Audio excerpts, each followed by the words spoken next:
It's amazing how often a higher calling is buried by problems, smallness, and self-interest. It is the leader's job to lift the sights of an organization to a higher place. People want to be part of something great, and they will rise to the occasion if given the chance. And it's the leader's job to help lift them to that place. That quote is from a recent talk delivered by Steve Preston, who is president and CEO of Goodwill Industries International, which is the largest nonprofit workforce developer in North America. I connected with Steve a few years ago and got to know him better last year as TGC was launching the Keller Center for Cultural Apologetics. Now, Steve is an unassuming man, but I need to make him a bit uncomfortable by running through his resume. He served as the 14th Secretary of the U.S. Department of Housing and Urban Development. That was from 2008 to 2009. And the 22nd Administrator of the U.S. Small Business Administration from 2006 until his appointment as HUD Secretary. I know he wanted me to point out that before entering public service, Steve spent nearly 25 years in the private sector. But Steve knows that I like him mainly because he's a Northwestern University graduate and a regular listener of Gospelbound. Now, in all seriousness, I could tell you stories about Steve's involvement behind the scenes with Reformed University Fellowship, various church plants, the board of Wheaton College, and even the Northwestern administration. I met Steve and his wife Molly while working on my book about Timothy Keller. Prestons were early members at Redeemer Presbyterian Church in New York, and Steve's comments for that book stood out to me before I learned anything or knew anything about his background. Now, Steve's work experience shows how strong leaders break the chain of problems from advancing beyond them. Here's a line from one of his talks that I really like. Quote, "So many times larger crises are averted because good leaders have taken a stand, done the right thing, and been willing to stand tall when others were not, because they held fast to what they believed was right." Now, in this interview, we're going to learn more about that history, and we'll talk about Goodwill, which I'm sure almost all of you know from its 3,300 stores where we donate and shop. I've told Steve that my late grandmother might have been Goodwill's biggest fan. I'm not sure whether she donated or purchased more, but now that I think about it, definitely she purchased a lot more. Now, for nearly 120 years, Goodwill has recruited, trained, and placed employees who otherwise may have been trapped in poverty without meaningful work that blesses their neighbors. And so Steve Preston joins me now on Gospelbound to share more about his journey, how his faith in God carries him through various decisions and leadership challenges. Steve, welcome to Gospelbound. Thank you. I'm honored to be with you. I feel a little like I snuck in through the side door. I haven't written a book, so I have a little bit of imposter syndrome here. It's going to be wonderful, Steve. It's going to be great. Well, let's just start with your story. Start from the beginning. How did you come to faith in Jesus Christ? Yeah, so I did not grow up in a Christian family, and I spent the summer as a 12-year-old away with relatives on my father's side. They were very strong Christians, and they really had this a faith that really wrapped them in all they did. They grew up very poor. They grew up in the coal mines, and they really clung to their faith throughout life. And so, being in that environment with them for a summer, I really came to understand what that faith looked like up close, as well as I could at that age. And I just really never doubted it after that. It was that summer that I accepted Christ, and really my life was changed immediately and forever as a result. How did your family respond to that? Was this a positive thing from their perspective, a negative thing, confusion? How did they respond? Kind of all those things. Answer D, all of the above. I came home, it was sort of a range of going from indifference to outright rejection. So I had older brothers. They were both teenagers. Let's say they were fully embracing their adolescence. And I had a couple of sisters that were much younger than me, and so it really wasn't on their radar screen. But my father, who had grown in that faith tradition, had fully rejected it. And it actually wasn't until his death a couple of months ago that I came to understand that his rejection was based on the teaching that his salvation was not secure. And so Mm. he never felt like he could live in confidence, and he finally fully rejected it. Now, thankfully, many years after that, he came to a fuller understanding of the veracity of God's grace through all things, and he came back to the faith. But in my situation, I have to say my life changed immediately. And I grew up in kind of a rough and tumble setting. I knew I knew a lot of things and did a lot of things as a 12-year-old that I still can't quite believe. And I was sort of, following the path that had been set before me. But when I came back home, I stepped back from a lot of the friends I had. I found a church, I found a youth group, and that really put me on a very different path. And I do recall, as much as possible at that age, really developing a very different vision for my life. And once I got my driver's license, I started taking my sisters to church, and they came to faith, which was really special. But when I was in my senior year in college and looking forward to going to school, I just felt this tremendous burden that, my older brothers and my parents were still not, had not accepted Christ. I sort of felt that burden was on me. And toward the end of my senior year, my mother said, your father and I realize what a good influence this has been on your life. Uh, and and we don't want your sisters to stop going to church. So we're going to start taking them to church when you go to college.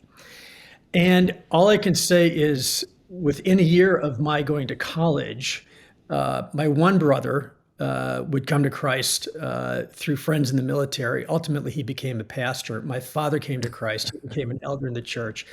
Oh. And my my brother came back and evangelized my other brother and my mother. And so, which, if you just sort of know the pre and post story on him, was truly miraculous, and it was really the first really powerful example in my life of seeing that God's ways are greater than mine, and that He's just deeply worthy of our trust. And so it put me, I think, in a different place of confidence in my faith and what was possible. Well, connect us from there to how you end up in New York. What happens in the middle? What takes you to New York from this rough and tumble background? Well, I was a good student. I'd been applying myself. That was part of the changed life, and and I didn't really know where I was going to college. My parents hadn't gone to college. In fact, my father hadn't graduated high school. And I got a little postcard from Northwestern, and I lived 100 miles away. I didn't even know what it was. And the deeper I looked into it, the more I realized that might be a good opportunity. And, one thing led to another. I went there. And then after graduating, a firm in Chicago offered to put me through University of Chicago to get an MBA. And at age 25, I was a newly minted MBA in finance. I became an investment banker at a major Wall Street investment bank. I say it that way because it sounds better than saying Lehman Brothers now. It sounded pretty good. Now I try to go sort of, no brand names anymore. Yeah. But and it was sort of a striking trajectory for me because I was 25 years old, working in Hong Kong on a big assignment, and my father was unemployed and with experiencing significant financial challenges, and I sort of realized that God had put me in a fundamentally different place and on a fundamentally different path than the one I'd come from, and part of what I was dealing with was understanding what that really meant for me. The other part of that is I was a guy in my 20s in New York City. I didn't have deep theological roots. I was looking for a strong faith community, but I certainly had one foot kind of firmly planted in the scene of New York in the 1980s. And so I visited a number of churches that or actually attended a couple that were actually very focused on evangelism. But New York in the 1980s was a very tough place. And I just felt this intense need for the church to be serving the city in ways that a lot of the churches I was attending weren't, and to be caring about the deepest human needs in the city. And then other churches that I'd looked into, and one that I attended ultimately, really had a heart for people in need, but they lacked fidelity to many of the tenets of our faith. And it left me feeling like I wasn't really on solid ground. Like they were caring about things that were important, but the rock solid foundation wasn't there. And so a friend urged me to try out a brand new church that was just starting with this great pastor. It was Tim Keller. And so I visited, and I never left. I was hooked after the first service. Tim had diagnosed the condition of the New York young professional, and sort of the thinness of our fixations, the things that were driving us, our counterfeit gods, as he would, later write about. And he pointed us to, really what was authentic and what was eternal. And he also loved this city, and he believed in the importance of Christians serving in the city. And all of that was like wrapped in this strong foundation of theology. So for me, so much came together for me in terms of making sense of my faith and making it real in my life and beginning to see a vision for what God was calling me to be and to do in my life. And it put me in a different place and in a fundamentally different pathway because of that experience. One of the things I loved most working on the book about Tim was talking to a lot of people from over the years at Redeemer, again, starting with you guys. But it was so fun to think about what Tim and Kathy set out to do in New York, what they prayed to see, and to see the fruit of that. I think about Bob and Heidi Jenkins, and I think about them living on the Upper East Side and all the plans to reach people on the Upper East Side, them coming to faith. I think about the way they anticipated all these people who would be moving into the city to take these jobs, and who would be there to shepherd them, and who would be there to help them to see that God had a plan for them to serve the city and not just to take from the city, but to truly be planted there and to care for their neighbors. I'm wondering, Steve, how did you develop? I mean, that background, except for parts of your childhood, I wouldn't say that's a natural avenue toward sensing a strong call to serve the poor. I'm just wondering how many investment banking associates in the 1980s spent their weekends volunteering with the poor. Where'd that come from? Well, I have to let me just start out by telling a funny little story. How many investment bankers?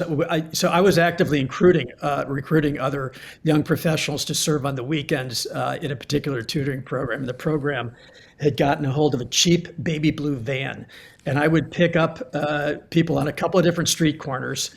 And once again, New York was a different place in the '80s, and I would sort of drive this baby blue van right through Harlem and through the potholes and double parked cars up to the church to tutor.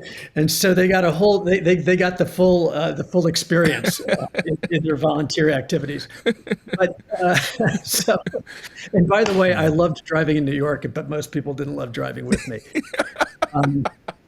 So I wanted to make sure it was worth their time.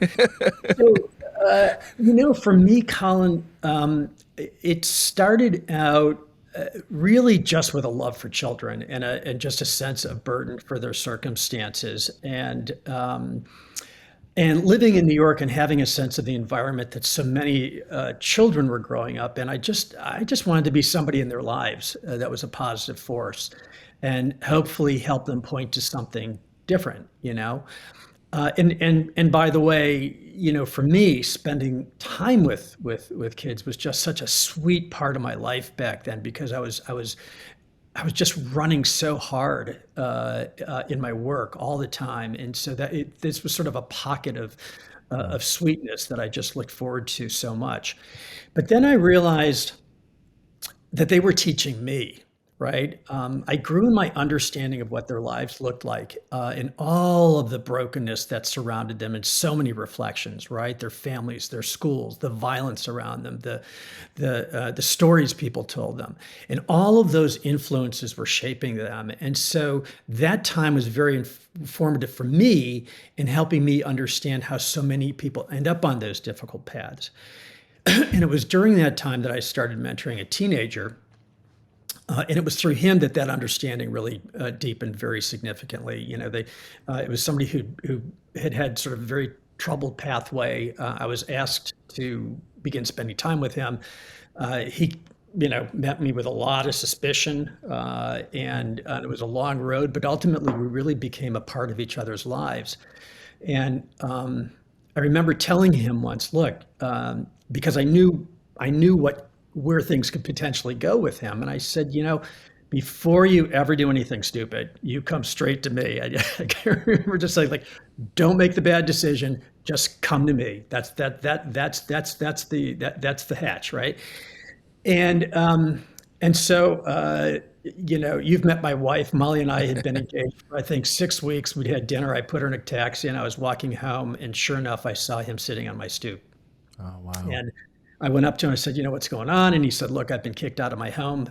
He was living with his mother. He said, I can't go back. I have a standing offer to sell drugs in the village. And but you told me to come to you, and here I am. And so, as only sort of a single guy without a lot of judgment would do, I said, sure, come on and live with me. We'll figure this out together. Yeah. And I had a chance to listen to how he thought and what he faced every day, and what his assumptions were about me and about other things. And people like him in situations like that learn to negotiate their way through the world based on the world they're in. That might, as I mentioned before, it might be poverty or violence or abuse, certainly poor education, no understanding of what the opportunities are outside of them. And so when we work with people who find, who are in difficult situations, we need to understand where they've come from. And one of the things I learned was through him was at a relatively early age, because of all of those influences, his wiring had become pretty formed, and it becomes increasingly formed through adolescence and adulthood. And I saw what it would take, to the degree that I could, what it would take to disentangle that wiring for him to be able to move forward, and how difficult that was even at a young age. But I also saw the tremendous potential inside of him. And so when we look at people that we're trying to help, especially people that have been on this pathway for a while and have had sort of compounded challenges, we need to see the entire need that presents itself and how to work through it. And then, Collin, when I went to HUD, which is probably 15 years later, HUD's the agency that deals more with poverty issues, really, than any of the other federal agencies. I felt like I saw what had become of those kids that didn't make it out, that didn't move on. And eventually, I think that was the big reason that God put upon my heart the need to serve adults with the kind of challenges that we see throughout our country. Yeah.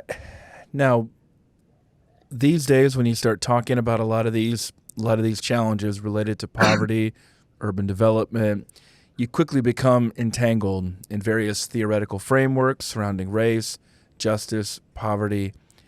How do we get focused and stay focused on meeting those tangible needs without getting sidetracked? I mean, some of those conversations can be healthy and helpful, but many times it seems as though that's what people want to do, is have that debate and not help the actual people in front of them in their neighborhoods, their cities. Yeah, and I do agree that a thoughtful investigation of those types of issues is important for policy solutions and to deal with bigger issues. But so much of that discussion has become weaponized. And I get very concerned that fight is diverting our focus away and our hearts away from the urgent call to serve individuals with deep needs that are suffering all around us every day, and people that we need to stand alongside of. I just feel like there are so many people in society that are on the outside looking in, and they're not able to benefit from the riches of our society, which are vast, by the way, or as a lot of people like to say, the promise of America, right? And there are a lot of reasons for that.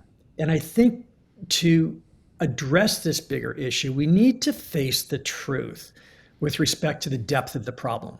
because it is deep and complicated, and it derives from some of the things I just talked about. But I also think we have to be able to believe that there's enormous value to every one of us, not just those people, to every one of us in addressing those problems. And I think we need to go forward with the knowledge and the belief that if we do the hard work to move forward, we can be successful. And as Christians, every human being, we know every human being is an image bearer of God. People are born with incredible potential, but for various reasons, that potential goes underdeveloped. I heard somebody recently say potential is evenly distributed, but opportunity is not. The first thing I said is, I wish that had been my original quote. I'm going to take it. But it's so true. It's potential is evenly distributed. Talent is. Hope is. But so many people have very difficult pathways, and those are often compounded over time with bad decisions and more brokenness, and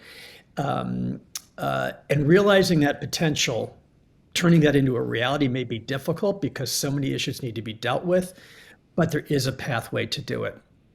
And I believe specifically, and this is the work we do at Goodwill, is we believe very strongly in helping people develop that potential and eventually allowing that to help them move into gainful employment and self-sufficiently in a fundamentally different life trajectory.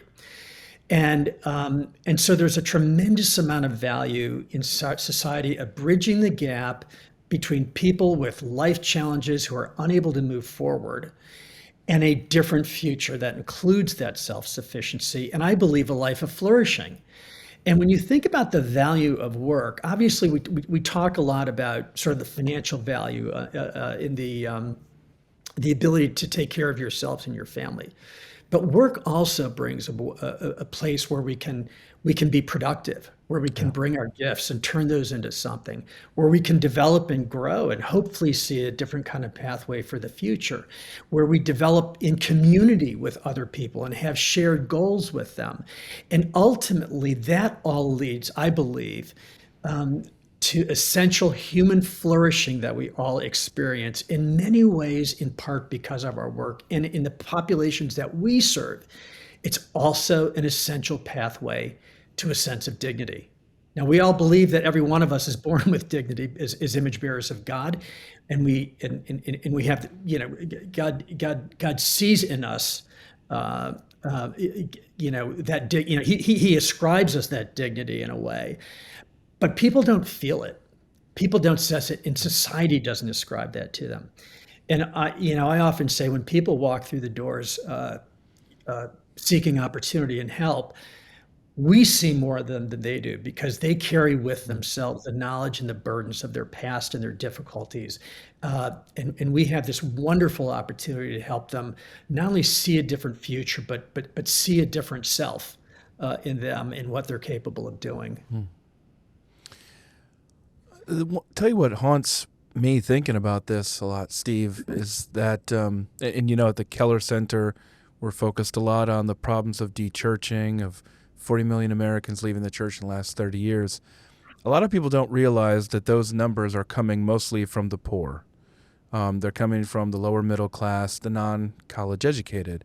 Higher degrees of education, upward mobility in society is correlated with church attendance and church affiliation. One of the things that we found in the great de-churching study with the center was just a consistent pattern where people don't go to church because they don't feel as though life is working for them. It just feels as though every aspect of society, something has fallen apart. And as that happens, they fall away from the church. So church attendance and church affiliation seems correlated with people who feel though life is working well for them. But I'm haunted going back to something, and I don't remember if Tim said this in other occasions. I know he did say it in other occasions. I just remember most prominently saying it at the message for his brother's funeral, where he said, my brother, in that case related to his sexuality, is the kind of person who was attracted to following Jesus, the people who were the outcast, the people who were the down and out. But when I look around our churches, I don't see a lot of those people here. Mhm. So are we sure that we're preaching the same message? The same message of hope, the same message of the gospel, the same message of radical grace. That's what I think about a lot, and that's what I thought about with your comments there. How do you see the church, relating to this work that you're doing outside? What should the church know about that work?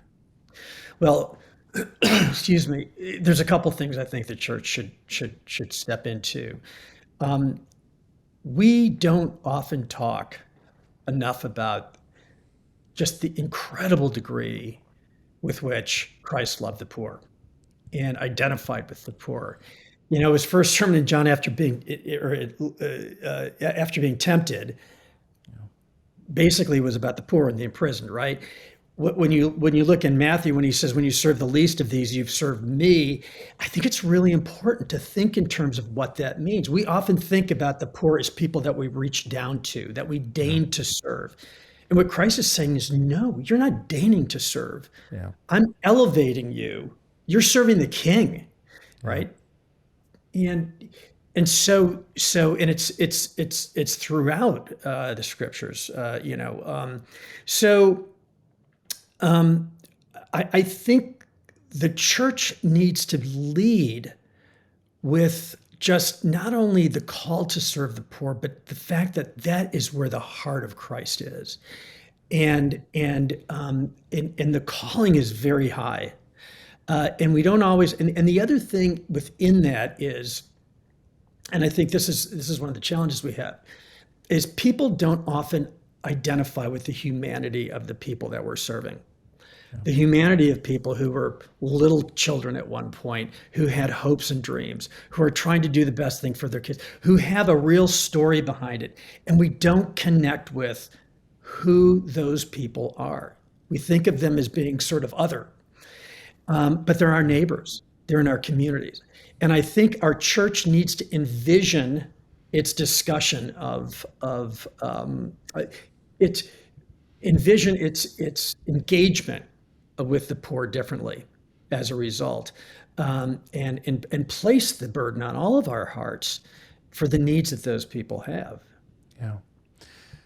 Now you left New York, worked in various roles, including CFO of a Fortune 500 company.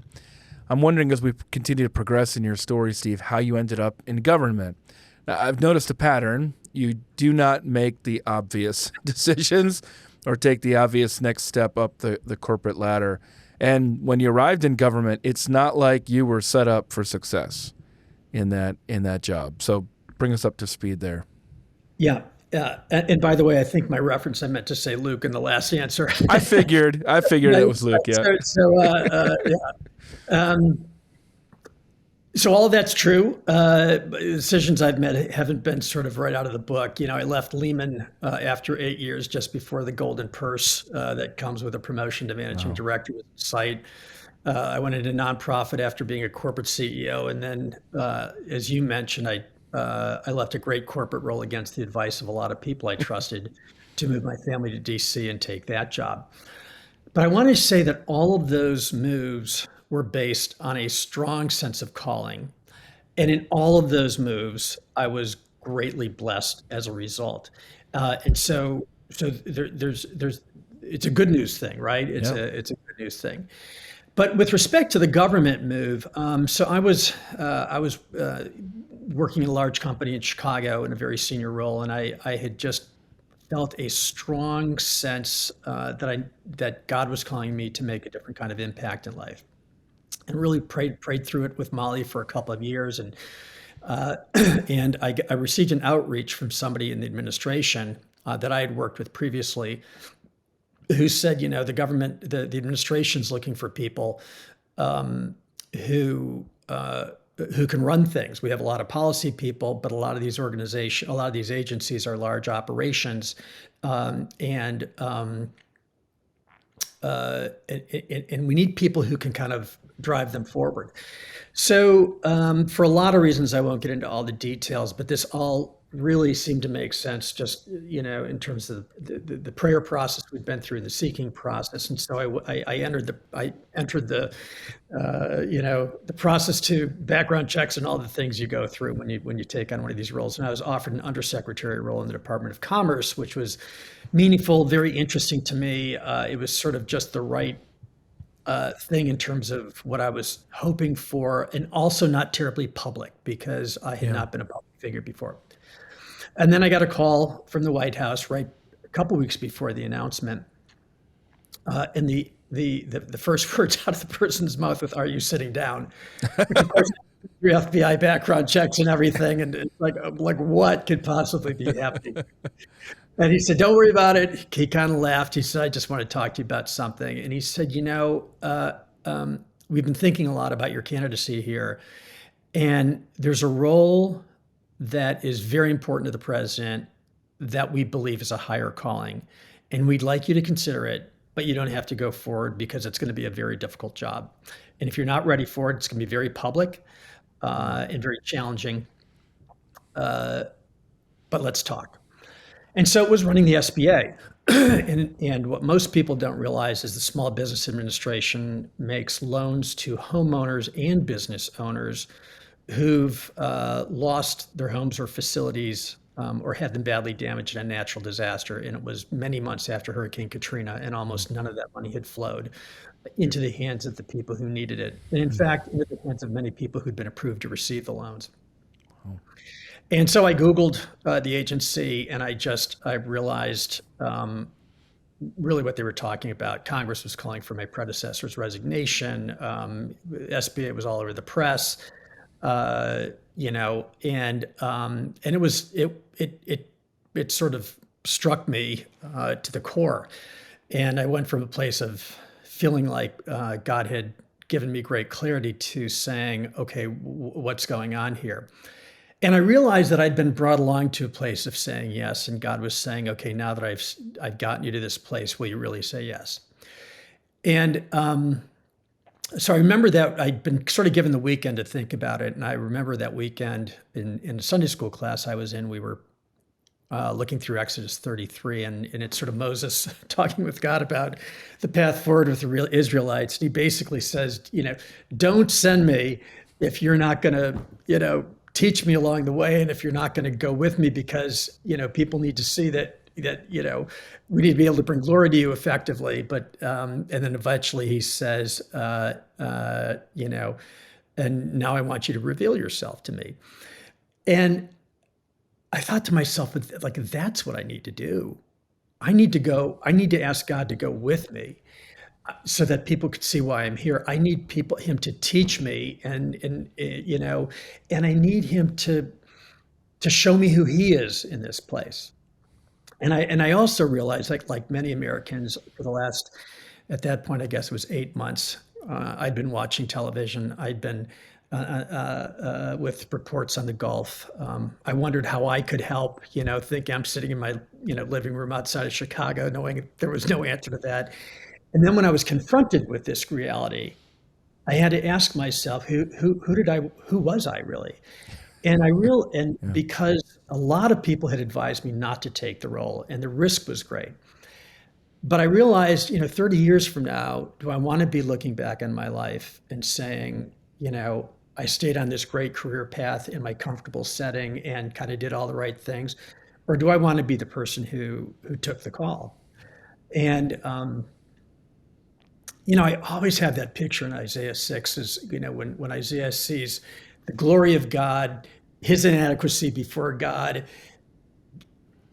receives atonement, and then in all of that remarkable mix, hearing God say,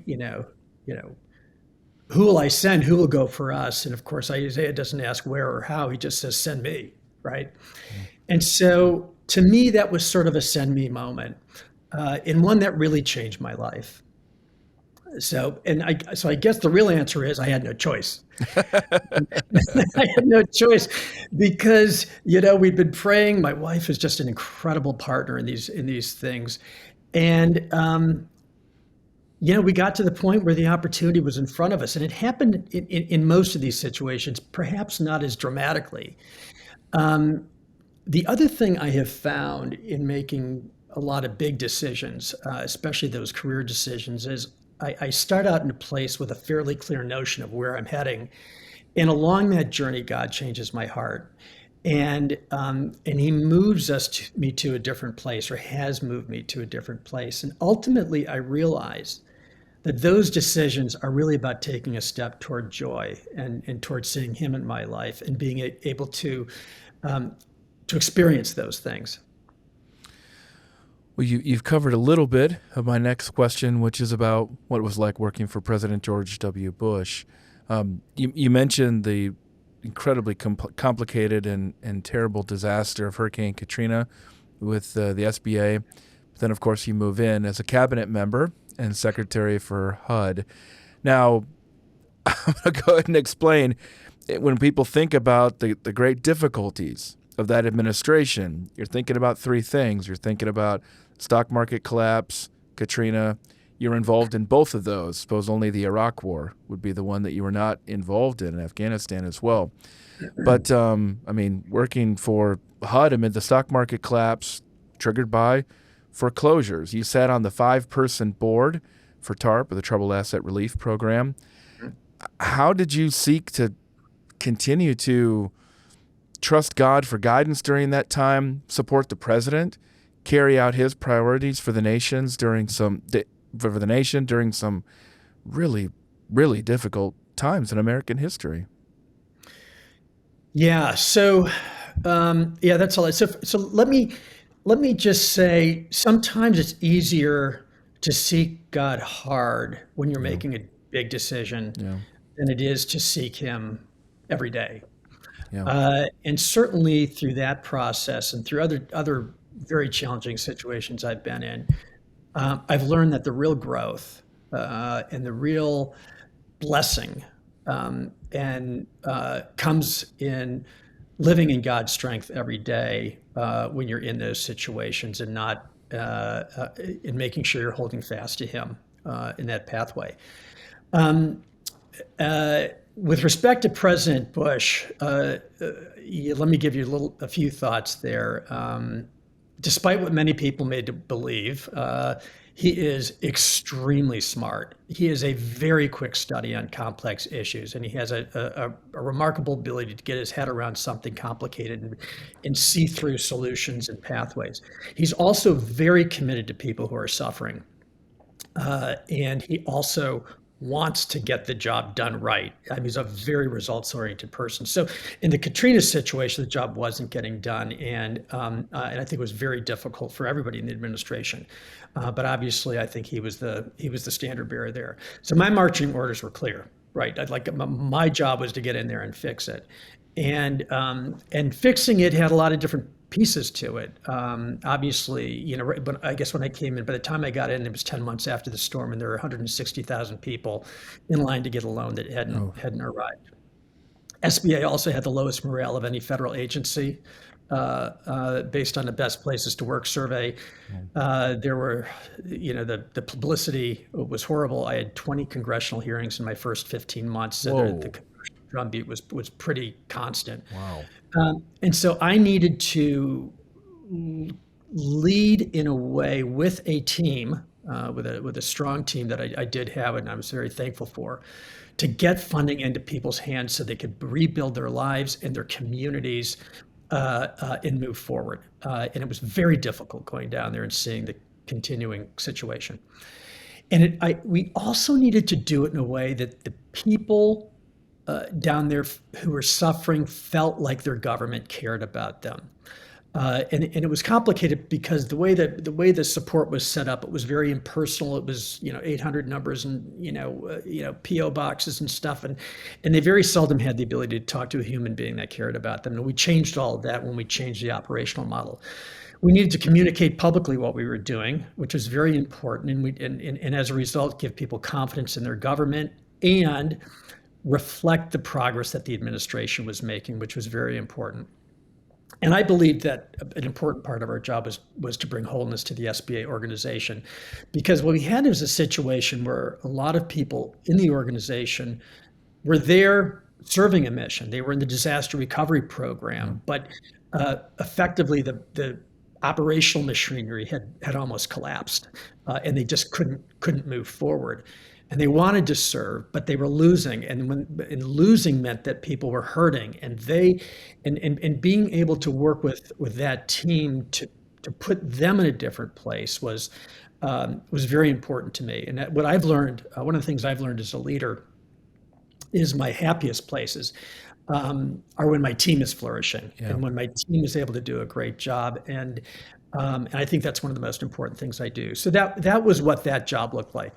At HUD, the role was more multifaceted because of the complexity of the crisis, and it really covered a number of areas, like ensuring that capital was available for people buying homes because the market had closed up. Right.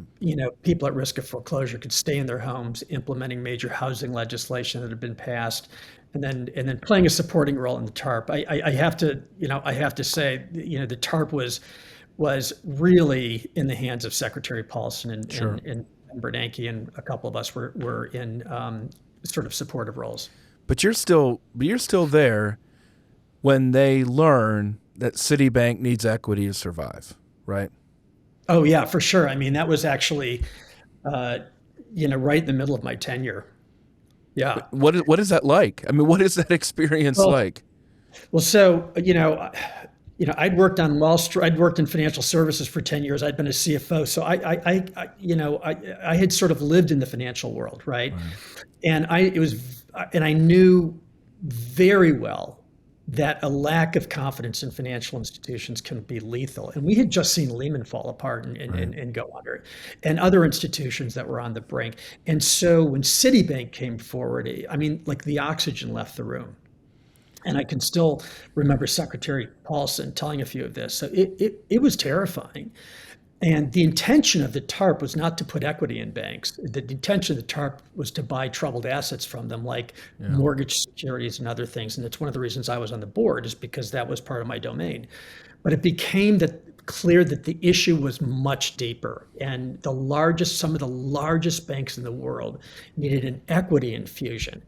And which was absolutely critical to bringing confidence back in those markets. But the reality was, on the heels, 2 months, I guess this was probably 2 months after Lehman Brothers, the reality was this could continue to go south very quickly in a way that none of us really fully understood. And so the urgency was it was just more than code red, right?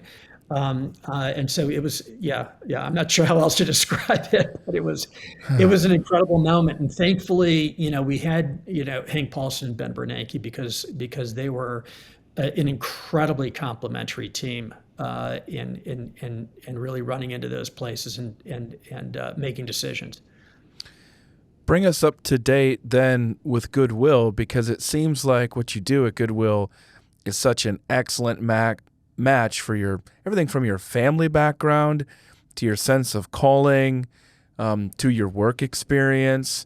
And as you bring us up to date with Goodwill, though, you need to explain that I think a lot of us would hear your story, watch you talking about it, and think, what a good example of what we talk about all the time, integrating our faith in our work. But you don't like that phrase. So why don't you explain what you don't like about that phrase as you talk about how this sense of calling has really cohered in your leadership now at Goodwill? So I think I was speaking on a faith and work panel when I said that. It wasn't the most popular thing to say. And by the way, Collin, I literally last night I opened up the annual report for the Gospel Coalition and I saw integration of faith and work, sort of one of the tenets. So you're hitting me at just the right time. I'm gonna go pull it up because I'm pretty sure Tim said that. So you'd have to. Right in the ministry vision. It's it's top of mind. So my issue is this. we can't view faith and work as separate domains that somehow need to get mushed together, right? There's one domain, and the one domain is faith. In every dimension, every inch of our lives, it need to be subsidiary to that or and be an outgrowth of that faith. They're all part of one domain. And I get why we say it. We say it because, Christians, often think of, okay, my faith is the good thing here, and my work is kind of the hard thing that's not faith over here. Right. But we're falling desperately short of where God is taking us and using us if we think of that as a different thing. Our work needs to become an outgrowth of our faith. Our worth is of God. He's created good things in advance for us to do, right? And that's why, as we go into our work, we need to see all elements of it, serve all elements of it through our faith, whether it's how we lead, the messages we give, the decisions we make, and very importantly, the relationships we have and how we treat people in our work. So that's why I don't love we in Him we live and move and have our being, right? That's also when we go to work, right? Yeah, which is where we spend most of our time. Is where we spend most of our time, and also where we can have our greatest impact for Him, right? And it's not in something over here. If we're serving in a homeless shelter, and which obviously, given where I sit, I believe is crucially important, but then go to work and say, okay, this is something else, we're really missing the point, right? And that's why I get concerned with that characterization. Yeah. So how does this all cohere then at Goodwill? It just seems like such a good match for all these different things, as if it's what God had been preparing you to do. Yeah. So Goodwill, I had actually, I guess 15 months or so before I got the call from a recruiter for the Goodwill job, I'd written, after a lot of prayer and reflection, a vision statement for myself for my next job. And when I got the call for Goodwill, I realized that this was my vision statement. It filled it perfectly. It was really about running an organization that provided opportunity for people in deep need to find a path forward for their benefit, their families, and for society. And then so it was the mission area is the mission area that God had put on my heart with just a great deal of intensity. But the other part of it is I love running businesses. I mean, that's kind of what I've done most of my life. I've been a CFO, and I've been the CEO of 2 companies. I love the stuff of business. It makes sense to me. And so at Goodwill, it's really the combination of the two. And our model is the combination of the two, right? We have this massive network of stores and other things, other business activities, which then provide job opportunities within the stores and provide funding to run job centers and all sorts of other relief. Now, I don't run the stores. I run an organization that services that vast network with all kinds of supports to help them do their work more effectively. So it really comes together for me in a powerful way. And it also gives me a platform to talk about things I care deeply about that I don't feel our society understands as well as, well enough to really begin having the kind of impact we need. So it covers a lot of bases for me. What do you mean? Elaborate on that last point. Well, just the conversation we've been having. Let me just give you an example. I was working on a joint op-ed with another very well-known company, a private sector company, and I talked about how we need to help people, and it was kind of a simple thing, but I basically said we have to make sure that people have skills for the future, right? For the jobs that are being created. We need to make sure that we serve their human needs along the way so they can get through that job preparation process. And thirdly, companies have to recognize people for their skills and not just hire them for degrees, but really hire people with the talent and the skills they need rather than degrees that don't matter. And they continually ask me to take out that middle part, which is if I'm housing insecure, I need to have a place to live. If if I can't pay my water bills, I need support along the way. Or if I don't have transportation, and what they were basically saying is, well, forget about the human need piece, but we're pretty cool with saying, like, give them digital skills and work with companies to give them the job. And we were gutting the whole middle of the human and what it would take for that human who'd never seen this kind of a path forward, didn't know that if they took this kind of a class, it could get them a job, didn't have the ability to get through the process because their lives weren't stable enough. They completely missed the person. And if we're going to dignify the person, and if we're truly going to help them move forward in their lives, we need to look at the whole person. And I think in many ways, it's a reflection of how God works within our lives, right? If anyone is a new creation, in Christ, he's a new creation. The old is gone, the new has come. But, along that, but there's also sort of this concept of working out our salvation, right? And there are all the things that we deal with and the way God deals with in our own lives to bring him closer to him.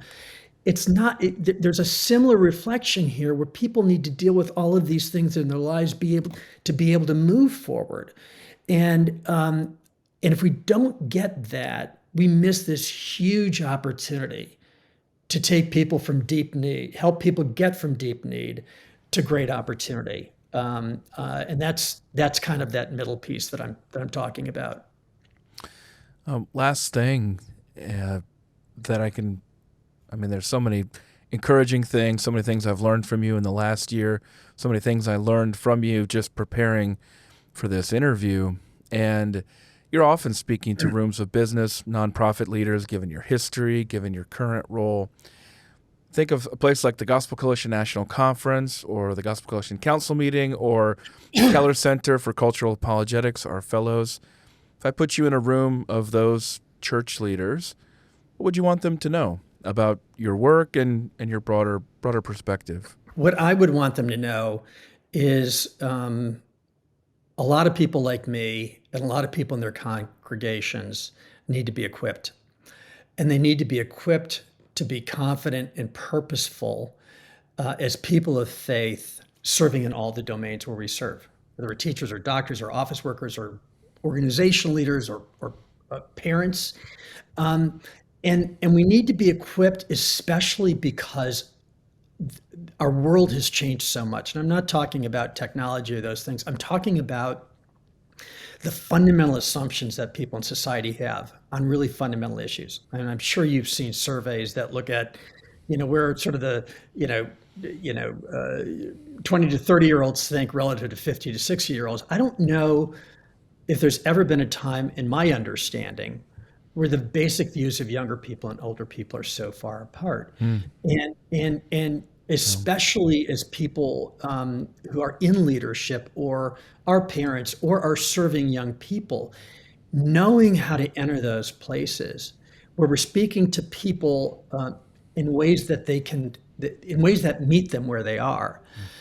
It's so critical. And so my recommendation would be to know the world that all of us that are not in vocational ministry are operating, and think about how to equip us in those places so that they truly are all outgrowths of our faith, and we can do it with confidence.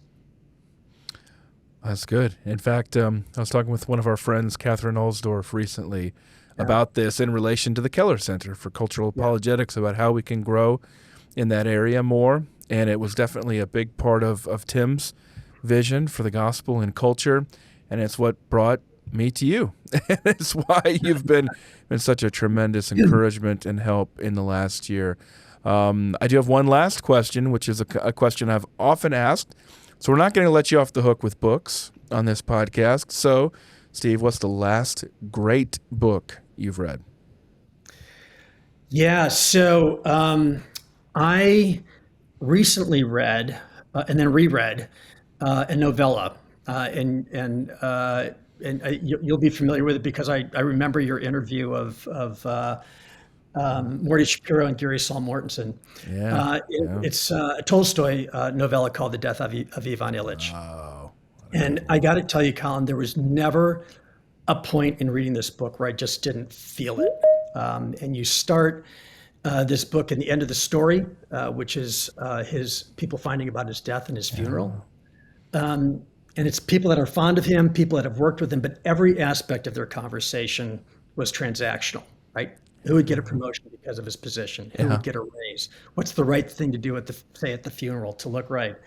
And then you go to the beginning of his life and you see the trajectory of his life and what he lives for, educational and professional and social success, and how he kind of lives into that. And then as his life falters and ultimately he faces his death, he becomes very bitter and angry. But it was really at the very end when he realizes that what he lived for was thin. It was that there just really wasn't any substance to it. He actually finds peace because he realizes at the end of his life, kind of the truth, and it comes sort of after a priest comes in and gives him a blessing, and you see this sort of sense of repentance almost, and a sense of redemption at the end. And it wasn't long after reading that a friend of mine who's a very successful person, private equity, had seen somebody else in the same profession, didn't know him well, and the guy came up to him and said, "Hey, I hear you're kind of a religious guy, and I actually just lost my job." And this person began weeping, he told me this story, and I said, "You got to give him this book. You got to give him this book because there's hope, but you have to look where that hope is." And yeah, it was a powerful book. I like that. Any Russian literature suggestions on Gospelbound are welcome. Occurred to me, I might be sweet. Hopefully you didn't find my summary objectionable. No, you snuck in. I appreciate it, Steve. My guest this week on Gospelbound, Steve Preston, President and CEO of Goodwill Industries International. Steve, thanks for your teaching here. Thank you for your example. Thank you for your encouragement. You're a real blessing. Thanks, Steve. Thank you so much, Collin. It's really been a joy.